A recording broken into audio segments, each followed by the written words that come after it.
Hello everyone, and welcome to our media monitoring platform brought to you by Say What with support from the Swedish Embassy in Zimbabwe. My name is Desire Katera. So during the month of June, we monitored sexual reproductive health and rights stories in the media, and we found out that 54% of the stories that were monitored were on gender-based violence. 20% of the stories monitored were on sexual abuse of minors, and 12% of the stories that were monitored were on abuse of children, that is non-sexual. We noted that a number of sexual rights were being violated, with gender-based violence being on the lead. Gender-based violence is rampant and sadly leading to fatalities, and so is sexual abuse of young people from as little as 2 years. Infanticides have also been recorded, prompting the need for us to voice up and stand to fight against this abnormality. Joining me in the studio today are two energetic ladies who shall introduce themselves. I'll start with Evernice. Evernice. Good day everyone, and thank you Say What for providing this opportunity platform where we are conversing these very pertinent issues. My name is Evernice Munando. I'm with the Female Students Network Trust. Thank you. Good day everyone, my name is Annelise Wenkala and I'm a junior councillor for the city of Harare. Thank you Say What for inviting me today. Alright, I'll start with you, Evernice.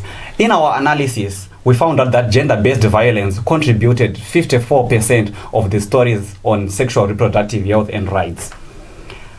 On 22 June, there was a report in which the newspaper reported that a Chinhoyi artisanal miner stabbed his girlfriend in cold blood after he found her with another man.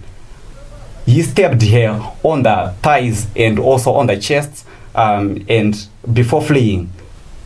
In another story, an Mgangeni suburb man is being hunted for allegedly killed his lover, assaulting and killing his lover before locking her up and disappearing. The body was found with multiple injuries and knives were discovered in the room with broken handles and a screwdriver. In another case, in Bulawayo suburb of Phumula South, there was a similar case in which a man killed his girlfriend in cold blood after an argument. The ZRP also issued a statement in which it said that it is appealing for information which may lead to the arrest of Tulani Lunga, who is wanted in connection with the callous killing of his girlfriend Silungile Chabile, aged 44, of Phumula. They were drinking at Mutamba Sports Bar on June 11, 2022 when they had an argument and went out of the bar. They went to a certain place and a witness tried to resolve the dispute without success. The suspect was later seen leaving the scene whilst holding a kitchen knife with the victim's body lying in a pool of blood.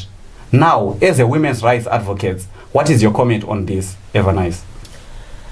These are very sad statistics, and what is worrisome is that it's happening every day.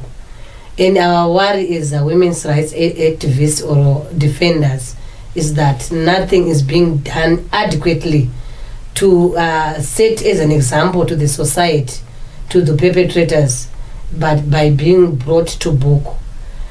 You know, it's very sad because women are at the receiving end of all this. I would like to understand that, within a conflict, a domestic conflict, where it is involving spouses and partners, it prolong to a certain extent where somebody or a wife is losing life. He is on the run, and several of those are on the run. And we've been reading and following up also as the women's movement to that regard. But to date, nothing is being done. Yes, the police, they try to really even, get on hunting on these perpetrators. But sadly, we hear that some of them, they've escaped, they've crossed the borders. And what is really happening when we have very clear constitution or even safeguarding principles that regulate domestic and gender-based violence? What is happening to our society where women even men are not taking very seriously or even founding the significance of a life of a partner. So my comment is we really need to get to the bottom of the matter. These are psychological effects, and we talk about mental health illness. And I've been also following the trends. I think this has been exacerbated by the COVID-19, where we've been locked up. But it seems that we have not come together as a society and as a nation to really have a serious dialogue within or pertaining these issues, to say what could be a possible strategy to stop these murders that are going on.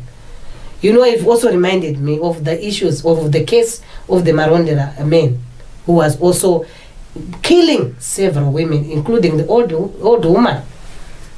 Yes, we last heard that he was arrested, but to date we never heard about the verdict. So I'm happy that at least we have started this kind of dialogue where young people are also involved. And it's also touching that young people are taking the lead. But even I would also urge you guys to get even back there into the community to where it is happening. We need really to address the root causes. And maybe we need also to sensitize the communities in really, being the neighbor's keeper.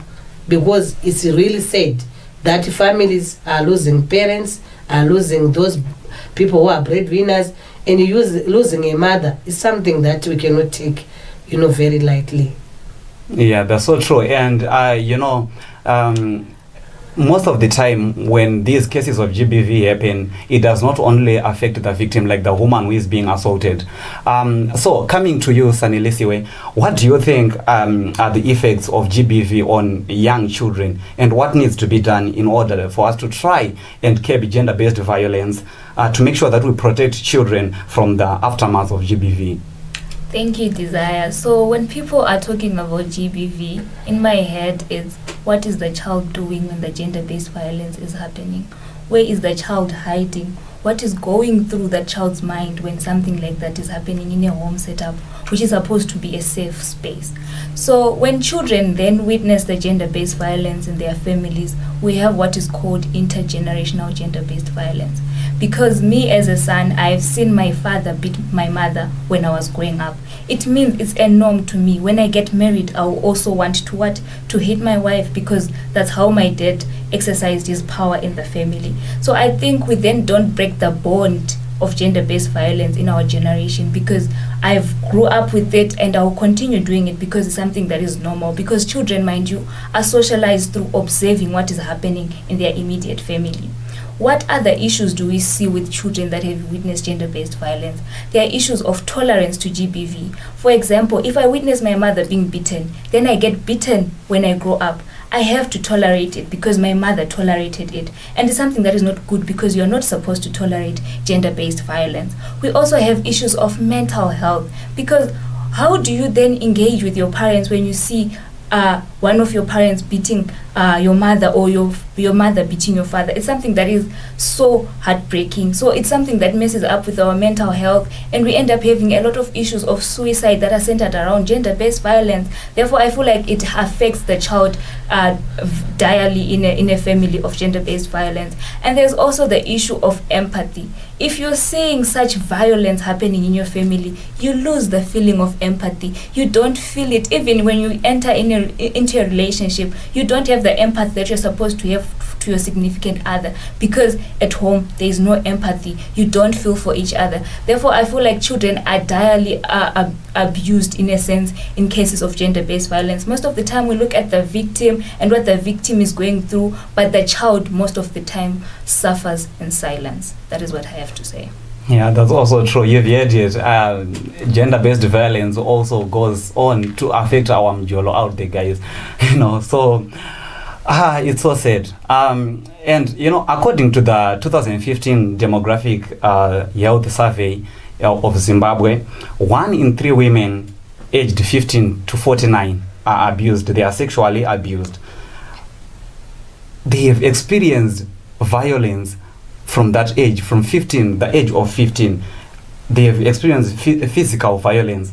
When shall we draw the line? And what do you need the government should do in order to try and address the issue of physical violence against women? Evanice, maybe you can chip in. Yeah, through the government, through the law enforcement agents, they should, brace up and arrest these perpetrators. I think I've also alluded to it earlier, to say the problem that we are having, even in the society and even in this country, is that the perpetrators are going scot-free. Yes, they can be arrested, but, after the bail is given, the bail is going away, is running away. And you know what? It's not really teaching the society in terms of how we are supposed to behave with regards to gender-based violence, because if you see someone who have committed a very serious offense, you see him walking freely in the community, it perpetuates gender-based violence. So our government, yes, we have got very beautiful legislature and we've got a very beautiful constitution that speaks to women life. We need to implement our constitution effectively. And we have a very clear Domestic Violence Act that speaks to regulate domestic violence and even gender-based violence. The government should really make sure that the law enforcement agents are really up to take in terms of making sure that these perpetrators are brought to book. And I would also want to speak about the penalties that are given to these perpetrators. You say some of them are given even community services. It's very sad to learn that somebody has beaten thoroughly. A young woman, like 14 years old, is just being given community service or even 9 months imprisonment. This is not a penalty enough to really punish somebody who has committed a very serious offense. So that's what we really need to have on the book, because it's like we are not, considering the human life, but rather other things. Because if we can also relate with even the livestock theft penalty, it's more than somebody who have just even killed somebody. So what are we saying as a government? What are we saying as a community? What are we saying as the perpetrators? They need to be punished thoroughly, so that at least it set an example in the community, so that they cannot continue to commit similar offenses. Okay, yeah, that's actually true. And you've made me think of the Munyaradzi Chauraya issue. Munyaradzi Chauraya is said to have fled to South Africa to seek refuge.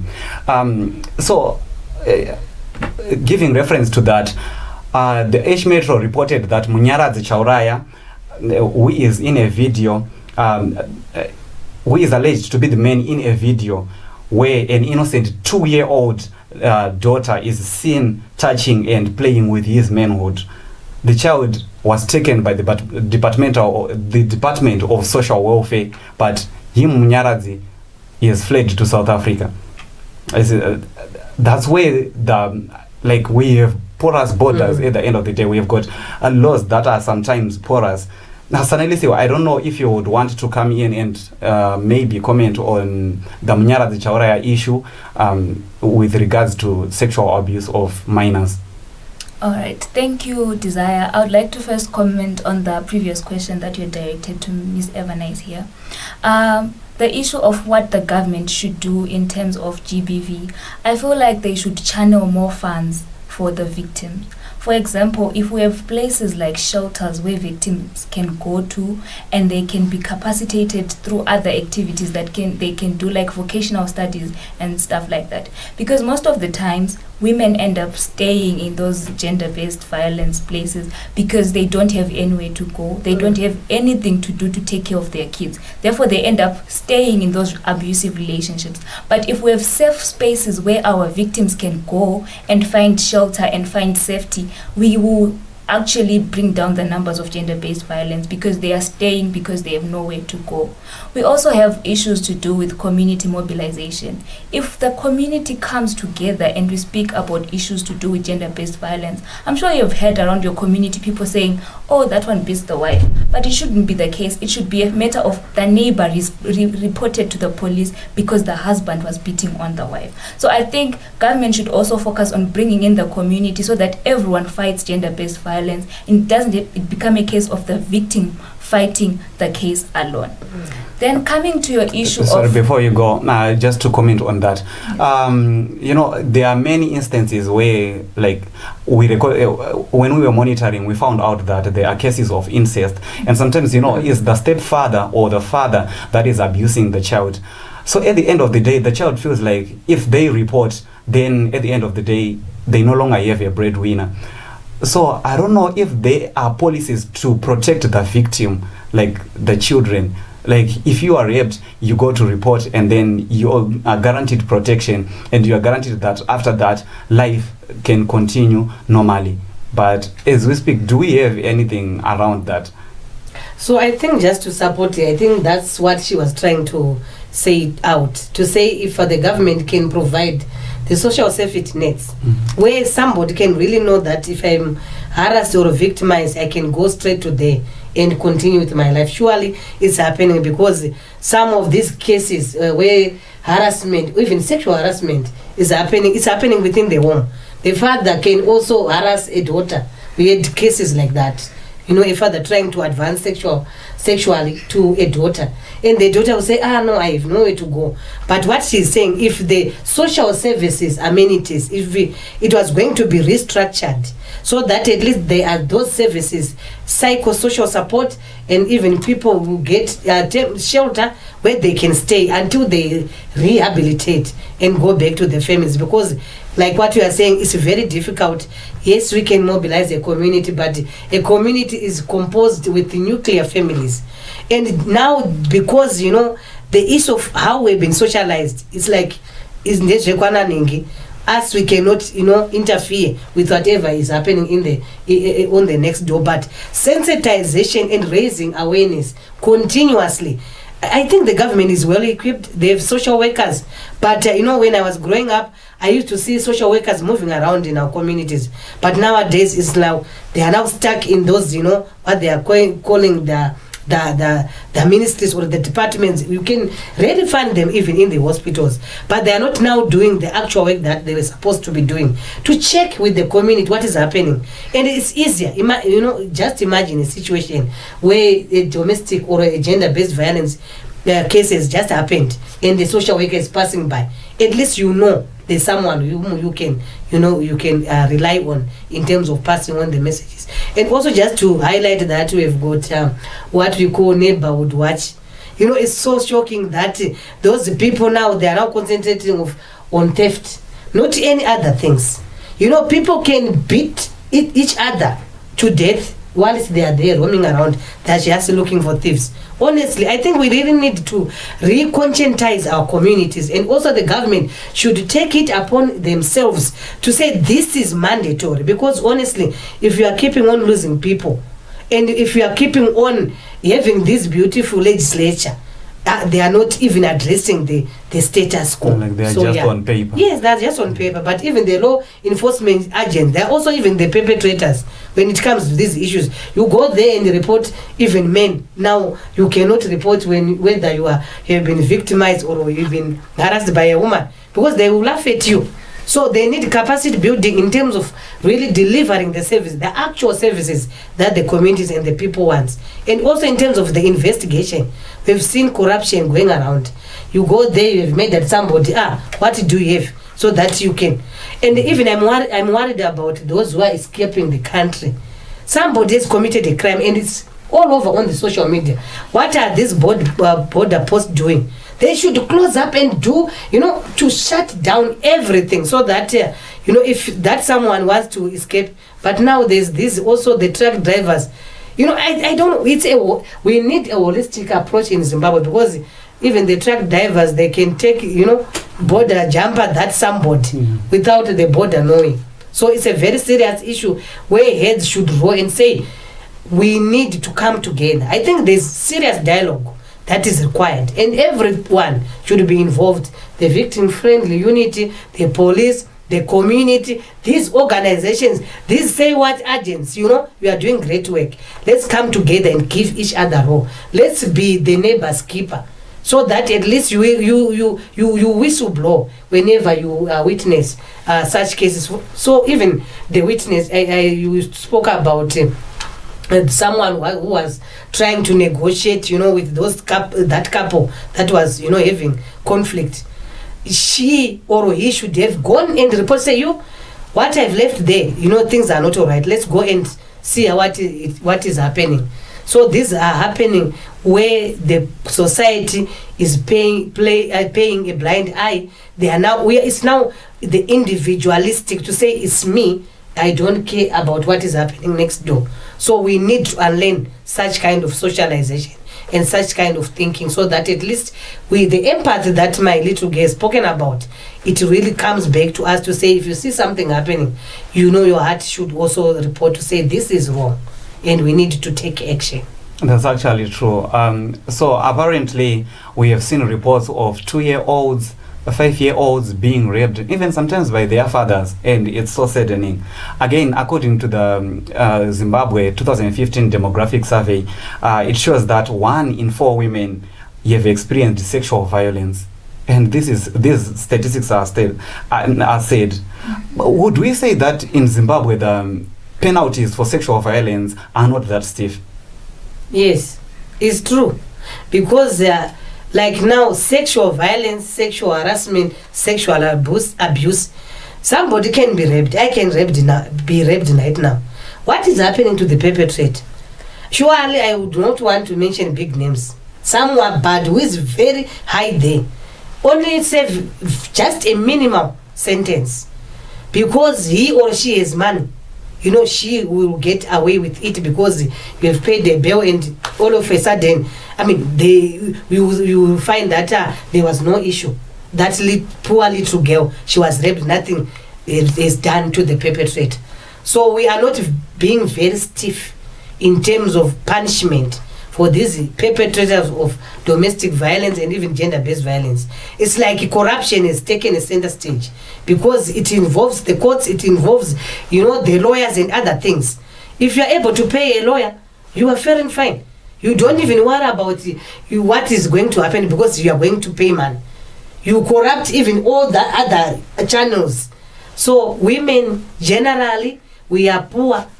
66% of women in Zimbabwe, they survive on informal trading. Look what has the country done in terms of COVID-19.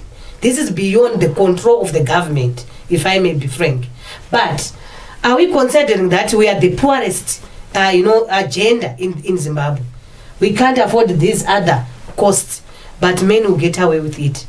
We are always at the receiving end in trying to say, how do we can't, stand 50-50 by a man when it comes to financial resources. So it's something that the government should look at and say, how can we also support in terms of justice delivery to women when they are faced with such issues? But in court it's a fair game. You go there with a man or without, with a lawyer or not, it's up to you. You see. Just to add on to that, Desire, I think if our legislation was very stiff in terms of implementation, we wouldn't be having a lot of cases that we're having right now, because the repercussions of what you're doing. Because, for example, right now, numbers are only surging because people know that they can do something and they can pay and they can get out of that sticky situation. But if it was very stiff, people wouldn't be doing what they're doing these days. Because, for example, if you had to rape a 2-year-old, you have shattered their life. That's murder at its best. Because how do they view life after you do something like that to them? So I think if measures were stiff, we wouldn't be having numbers that we're having currently, because it's disheartening to have the numbers that we're currently having. Why are people enjoying hurting other people so that they can just pay their way out of it? So it's quite disheartening, and I feel like the government can do more in terms of implementation. With the guy who ran away to South Africa, I don't think South Africa is very far. We can send our people to go and find that person and and SAPS can help you in South Africa, because they also don't want someone who's a perpetrator in South Africa. They can actually help you to find the person. Therefore, I feel like saying he ran away to South Africa is not an excuse. It's not like South Africa is beyond reach. They can go and find that person, and they can work with the South African police, because they are also fighting against gender-based violence as a country. So I feel like we should do more in terms of implementation. Yes, we have the legislation. Let's do more in terms of implementation, even community-based. Let it not get to a point where someone runs away. The community should mobilize, and they should also help in finding that person as a community, because this person is seriously a danger to the community. Yeah, that's what I think in terms of legislation. That's actually true, and I think also there needs to be awareness in terms of the laws and in terms of how one can report sexual violence when it happens to them. For example, say what we have got a toll-free line that is 577. So they need to make sure that we need to make sure that that toll-free line is known everywhere, so that when it happens, like for example, for someone who is in the rural areas, sometimes they do not even know what to do, where to report, etc. So I think there needs to be awareness in the communities on where to report. What does the law say about sexual violence? What does the law say about gender-based violence? This is the Media Monitoring Platform. We are taking a break, and we'll be back shortly.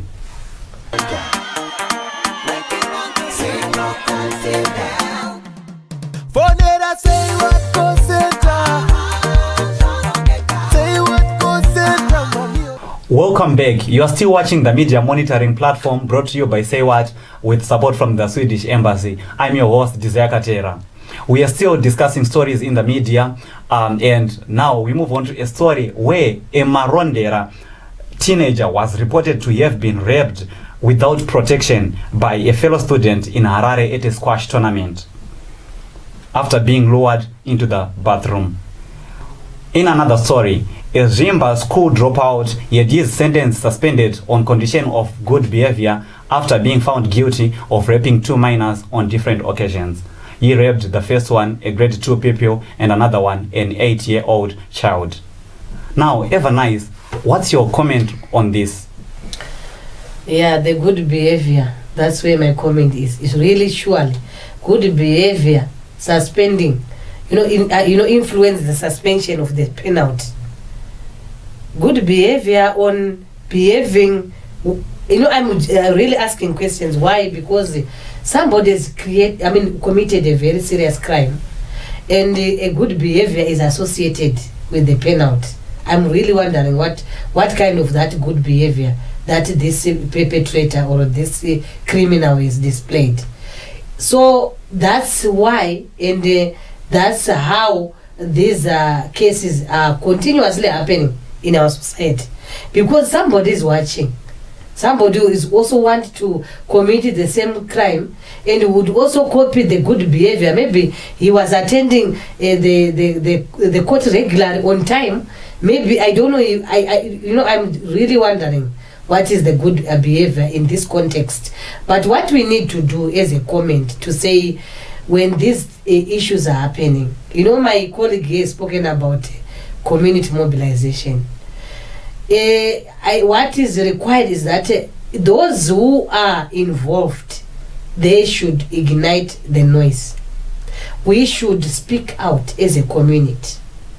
We should speak out as those who are aggrieved by these perpetrators, and we should question. We should go there where it is happening in these courts, even to see to demand to see the magistrate who passes such kind of a judgment, to say because of good behavior. What informs the good behavior to somebody? Surely a 2-year-old, and an 8-year-old.